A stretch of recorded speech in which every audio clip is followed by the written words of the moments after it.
Good morning. How is everybody doing? Well, it's morning time, so it might be evening where you are. Whatever, good day. It's Fallon, aka Amor'eThePoet, pound 24. So, I know I haven't been with you guys in a while, but I'm here with you today, and that's all the fuck that matters, right? So, how is everybody's mental health? How has everybody been doing? My mouth a little, I just woke up, but it's all good. Let me get a little sippy. Some lemonade. I love my lemonade. So, let's see. Today, we're going to talk about fathers. Today, we're going to talk about fathers. And not like, just in a bad way, but, my experience with fathers, my children's fathers, or, how I perceive a father should be in my eyes that I was born with. So what inspired me to actually do this video is my daughter because it's hard because I want to talk about her later, like my children's father or whatever, but because she inspired me to do this video, she had like a moment or whatever, and I had to explain to her like not everyone that was put in your life will be in your life even though they may they may be blood relation or whatever. And I had to, sit down and have a conversation with her and explain that doesn't make you a bad child, and it doesn't make the other person a bad person. It just makes them immature, I guess would be a good word. But anywho, anyhow, whatever. You get through it. You know what I'm saying? That doesn't mean you make poor decisions because of other people's poor behavior. Got it? Good. So, I actually, I don't know my biological father. Unfortunately, I would have loved to know who he was, or, how he was, or did I look like him, or how that side of the family was. But when my mom conceived me, he already had a wife and, a family. So when he found out about me, he did, like, my grandmother told me, my little crazy grandmother told me she went down to the bar and she told this man, like, I have a granddaughter sitting on my couch that looks just like you, and you never seen that man again. So, I mean, I asked around because supposedly, like, he's from Jamaica or whatever, and, I'm from upstate New York, so there's a lot of Jamaicans, but, like, I guess they all know each other. I mean, not really, but it's a small world. So I would ask around, and like a couple times when I went to Jamaica, I'd be like, "Yeah, my father is so and so and so and so," but my mom only knew his first name, and what he looked like a little bit, but I never could get the information, and I never have met him, but it's all good. So then, like moving up a few years, when I got with my grandmother, she had a boyfriend, and it was actually my step grandfather, you would say, like technically, like speaking terminology wise. But I called him dad because he had children that were like around my age. So they called him dad, and my sister and I, we called him dad. So during the years with my father, and my grandmother, like, it was like some good years. We did a lot of things. My dad taught me how to ride a bike. He taught me how to cook pasta. Um, my grandfather had paid in construction building, so constructing construction business. So we learned how to like paint and caulk and do little projects. We always had a swimming pool, so he taught me how to swim. We had like not a, I don't know, you got the rim in the back and connected to the garage or whatever. We would shoot hoops and play tours or house or around the world, stuff like that. So we did a lot, with our father. We were in a lot of activities, so it was cool. But there's always a but. You know how it is. Um, Growing up, and my perception of how I think a father should be or would be, I don't think I fully got that growing up. And it's all good because I still turned out, okay. It doesn't matter. But I'm just sharing my experiences with you all. So maybe somebody who, might be going through the same thing or went through the same thing, doesn't know how to get through it or pass it, and they still have resentment. And that might be holding you back mentally or physically or spiritually. And we don't want that because we're too cool for that, and we got to keep moving forward because life does go on. You know what I'm saying? Get it together. The fuck?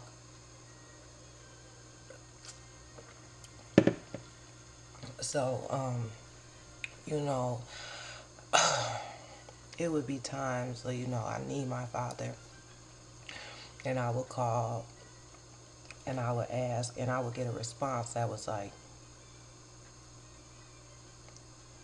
so after a couple of those responses, you're just like, this, I'm not going to keep calling because this is like really unfortunate that this is the man that asked me, do I want him to be my father?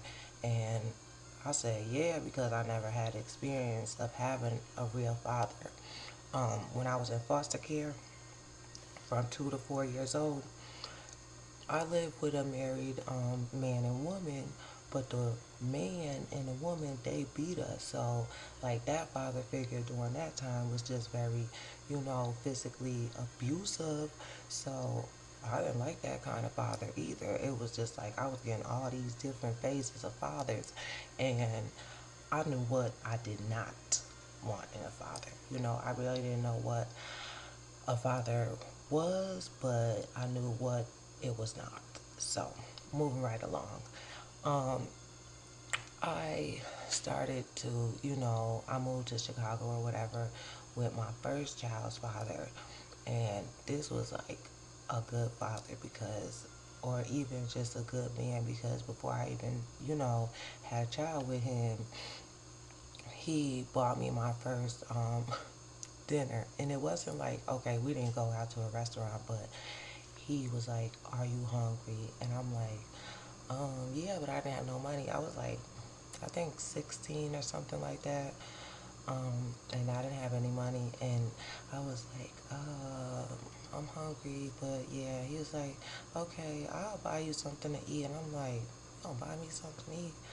Men buy people something to eat. Like that's what I was thinking. I didn't say that, but I was like, and then I was nervous because I'm like, what did I have to do for this cheeseburger and french fries? You know what I'm saying? Because my thought process. But he literally just bought me something to eat, and we would talk on the phone, about everything late all night, 24 hours a day, damn near. Like my grandma's bill wasn't no like free long distance or whatever back in the 2000s, early 2000, like literally 2000. But and it was just like a different type of feeling. So I moved out here. He moved me out here to Chicago or whatever, and always made sure I had a place to live, always made sure I had something to eat, made sure I had some money, made sure my little nails was done, and I was like taken care of. So this was like a good man, a good father. And I moved out here, I was 3 months pregnant, so I already had a little chicken cooking in the oven or whatever. And that was my first son, who I lost to suicide March 24th, 2020. But rest in peace, baby. So my my first child's father and I did not, stay together or whatever, but we're still friends and we're still close. And even though I had another child, um, he still took on the responsibility of being her father because I'm not saying that her father is like a bad person. I guess he just doesn't know how to be like the father that she needs in her life. So fortunately, like he just stepped up. Like I didn't have his family, my daughter's father's family, to help with the children because I don't have family out here in Chicago. I'm from New York once again, and all my family lives out there. I have some in Connecticut and some in Wisconsin now, but when my kids were growing up and not able to watch themselves, I didn't have any help. I had my son's father and his family, and they helped me raise my kids until they grew up, or until my son left or whatever. And hold on.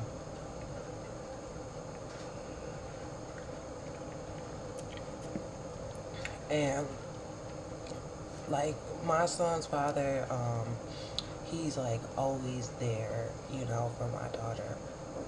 She's 17 now, and he never stopped. Like we were never together when she was conceived, but I had like became, I don't want to say homeless, because I just called him and he provided a place for me to stay when I was pregnant with her. So like their relationship started when she was cooking in the oven or whatever, and they babysit her, and still to this day, she calls him dad. He is there whenever she, is going through something emotionally. He checks on her. How is school? How was your day? They play the game, together from a distance in two separate households. And, like, it's a good relationship. And it's crazy because the biological father is so upset um, that I allowed her to have this relationship with this man. And I'm like, this is a relationship that I would have wanted with a father. A man that can explain to me how men are, good, bad, immature, mature, whatever, because I can only give you what I have, and I wasn't born a man or whatever, and I have my ways of thinking of things, and they have their ways of thinking of things, and I can't give it to her the way, her father can. And some fathers are just like, if they're not with you, they're not going to take care of the kid, or they're not going to be there or be responsible. And that is very sad because I don't understand it. 1 + 1 = 4. That's what it sounds like to me. And I just, like, still to this day, I will never get it. Like, if you have a kid, you didn't want the kid or whatever, I understand that, but you wanted to have raw sex. You wanted to, ejaculate unprotected in a vagina. Like, you have to deal with the consequences of your actions or decisions that you made. And it is what it is. But some men, unfortunately, they don't believe like that or think like that. And they refuse to take care of their seed. And it is what it is. And I'm like, going through all that child support and paperwork in court and all that, it's like, it's a headache and a hassle to me. I mean, some people do it and it's just like, I tried and then like the process, I just like give up or whatever. I did lose, my son or whatever when I had started to try before, but it's just like, I really didn't need, money, I guess, to take care of my kid. So I wasn't like really, I guess, forcing the issue, but it was just like the principle of how a person, could know that they have a child, but still refuse to take care of it, or, make promises that you're not hurting the mom, you're actually hurting the child. And like, I'm not saying that I'm not hurt. I'm I am hurt that my child is hurt because, a mom, when you look at your teenager, you're talking to them and their eyes are tearing up or filling up because they know their father. You know what I'm saying? They wanted a relationship with their father, but they don't understand why their father didn't want a relationship with them. And it's hard for you to explain that to them because you really don't have the answers. You just have to help them maneuver through, the emotions and understand everybody is not meant to be in your life.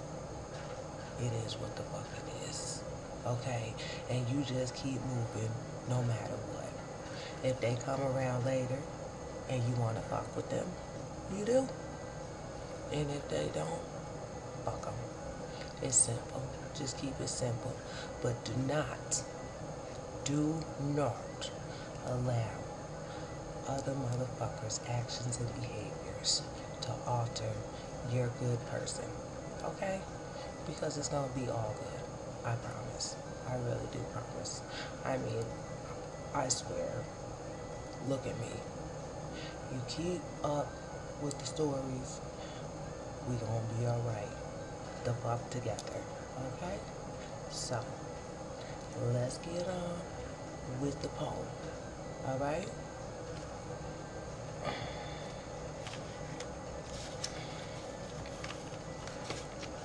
Last little sippy sippy.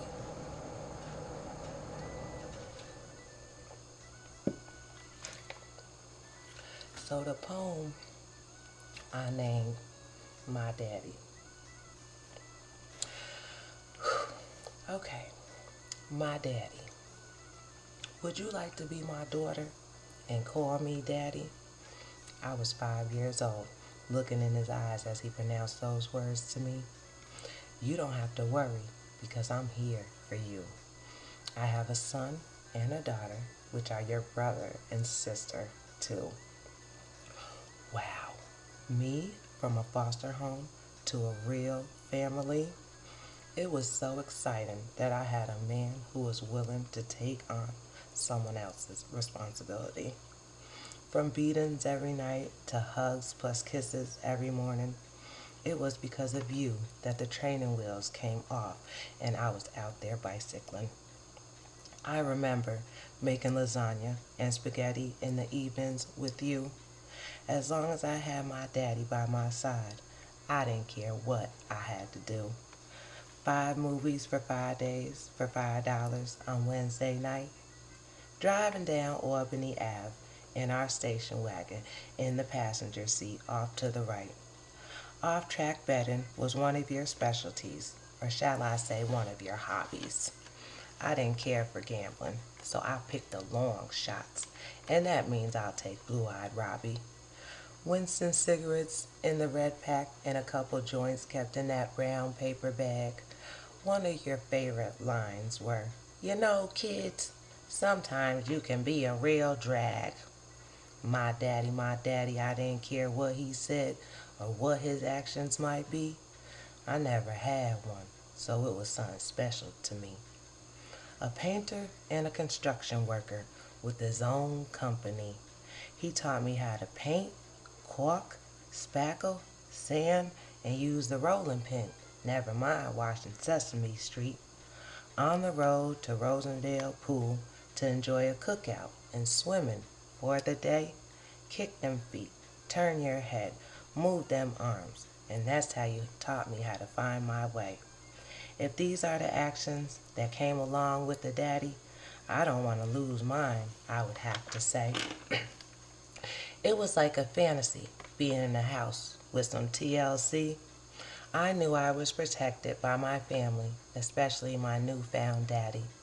My provider, my idol, my shelter, my protector, and reminder that as long as you were here, you wouldn't allow anyone to hurt your daughter. First, I got to meet my uncle, who was from out of the city. We went on a hike where he fondled my private and almost raped me if I didn't use the bathroom rather quickly. Honey, we have to think about Daddy's name, so we can't let this get in the paper. Now let's be calm, say goodbye, and it's very wrong, but here's a little waiver. Okay, it was a mistake, and it will never happen again. This is my new coworker, and he'll be working with me every now and then. now and then turned into babysitting me while you were gambling at OTB. He started molesting my privacy and set my mind up for failure at about 7, you see. It lasted until a little bit after I turned 12 years old. After the secret was out, I lost my daddy, which made me feel like I should have never told. Unfortunately, when you left, you started buying and smoking crack. It still didn't matter what you did. I was still in the street trying to get my daddy back. NA and AA became a part of your life in recovery. Now, once again, I was losing what I thought was my discovery. I moved to Chicago to better myself, which caused our relationship to be more distant. The phone calls never come, and the voicemail is always heard instead of being picked up on instant. It was so hurtful because I never knew my biological father. I was daddy's little girl, and I had a lot of respect for this mister. Through all the lies, pain, hurt, struggles, addiction, abandonment, and many more there might be, it is in my heart, mind, body, and soul to forgive you, not only because I love you, but I have a new mentality. My daddy, I didn't care what he said or what his actions might be.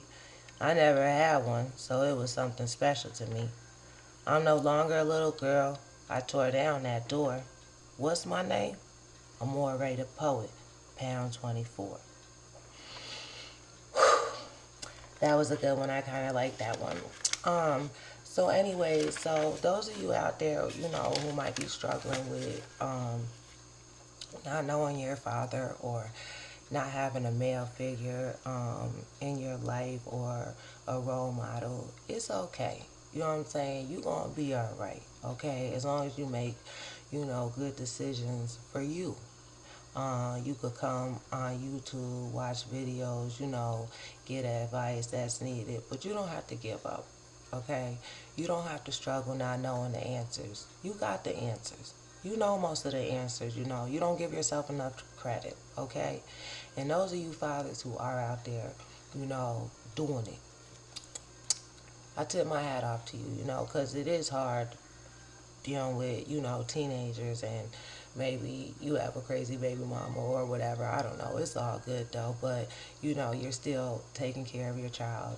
You're doing what you need to do financially, emotionally, and spiritually, and that's a great thing, and you're doing an awesome job. And just keep up the good work, okay? Because we need you. We all need you, okay? So with that, I'm going to end this video. I will see you guys soon. Remember to keep your mental health up. Keep your spirit clean. Take your shower, wash your face, brush your teeth. Keep your surroundings clean. And, just stay focused. Everything's going to be okay. I love you, and I'll see you soon. I'm Amor'eThePoet, pound 24.